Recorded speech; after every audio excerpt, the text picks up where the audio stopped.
नगर के पास एक पुराने बरगद के पेड़ पर कौवा और कौवी का जोड़ा कई वर्षों से सुखमय जीवन व्यतीत कर रहा था। दिन भर भोजन की तलाश में वे बाहर रहते और शाम को अपने घोंसले में लौटकर आराम करते। उनका जीवन सुखमय व्यतीत हो रहा था। एक दिन एक काला सांप भटकते हुए उस बरगद के पेड़ के पास आ गया। पेड़ के तने में एक बड़ी खोल देखकर उसने वहीं अपना डेरा जमा लिया। कौवा और कौवी इस बात से अनजान थे और अपनी समान दिनचर्या में व्यस्त थे। कुछ समय बाद मौसम आने पर कौवी ने अंडे दिए।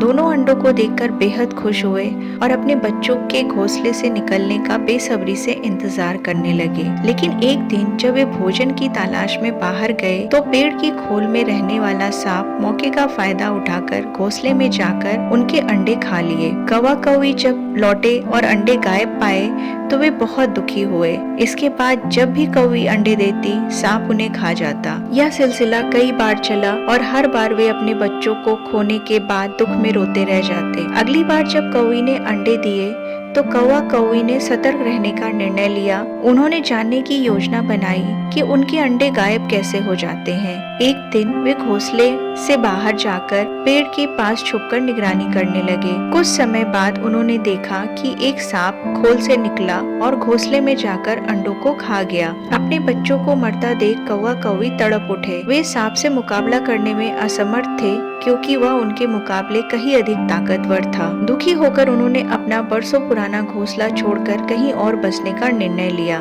विदा लेने से पहले वे अपने मित्र गीदड़ से मिलने गए और उन्हें अपनी व्यथा सुनाई। गीदड़ ने उनकी पूरी बात सुनी और कहा, मित्रों, ऐसे डर कर अपना घर छोड़ देना उचित नहीं है। हर समस्या का कोई न कोई हल अवश्य होता है। जहाँ ताकत काम न आए वहाँ बुद्धि का सहारा लेना चाहिए। गीदड़ ने उन्हें सांप से छुटकारा पाने के लिए एक योजना सुनाई। कौवा और कौवी ने गीदड़ की बात मान ली और योजना को अमल में लाने के लिए तैयार हो गए। अगले दिन कौवा कौवी नगर के सरोवर पहुँचे, जहाँ राज्य की राजकुमारी अपनी सखियों के साथ स्नान करने आया करती थी। राजकुमारी ने अपने वस्त्र और आभूषण सरोवर के किनारे रख दिए थे और पास ही सैनिक निगरानी कर रहे थे। कौवे ने राजकुमारी का हीरो का हार चोंच में दबाया और कांव कांव करता हुआ उड़ने लगा। राजकुमारी और सैनिकों ने कौवे को हार ले जाते देखा तो वे उनके पीछे पीछे दौड़े। कौवा उन्हें बरगद के पेड़ तक ले आया और हार को सांप की खोल में गिरा दिया। सैनिकों ने जब हार खोल में गिरा देखा तो उसे निकालने के लिए